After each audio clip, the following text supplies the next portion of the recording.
İmam Hüseynin bəlası artdıqca yazılar üzü açılırdı. Üzü daha da şad olurdu, ləzzət alırdı.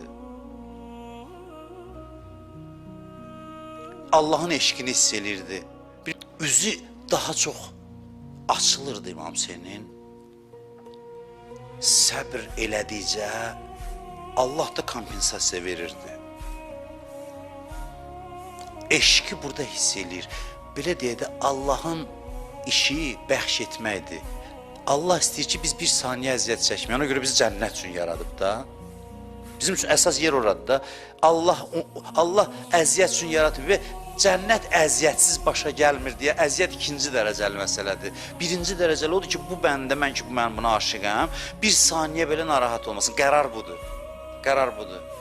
İkinci dərəcəli qərar bu olur ki, indi bu əziyyətsiz yerə gəlmək üçün mütləq də əziyyət deyə Allah buna razı olub. Ona görə fikir verin, oruç tutanda ki, orada da məhrumiyyət var axı. Allahın qərarı məhrum eləmək deyil, axı bəxş eləməkdir. Harada məhrum olursan, başlayır ki, nəfəsin belə ibadətdir, filan, qaldırır savabı, kompensasiya eləyir sanki. Hansı yerlər ki, çətindir, Allah elə bilir ki, axı, ilkin qərarına zid yerdir.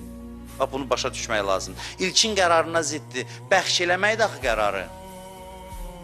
Oruc ikinci dərəcəlidir. Oruçsuz cənnət olmur deyə oruc zərurətdir. Orada ki, sən səbr edirsən, orada deyir ki, nəfəsin, ibadət, yuxun belə filan və müsibət də belədir. Səbr yeri belədir. Allah qəribə kompensasiya eləyəcək səbri. Əbəlfəz ağa əziyyət çəkdi, qolları kəsildi.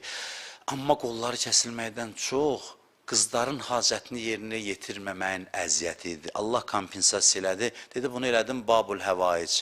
Qiyamət günü hacət olanları bunun əli ilə hacətini verəcəm. Kompensasiyanı hələ dünyada belə eləyir. Əvvəlfəz qiyamətdə nə olacaq, onu Allah bilir, özü bilir. Biz bilmərik.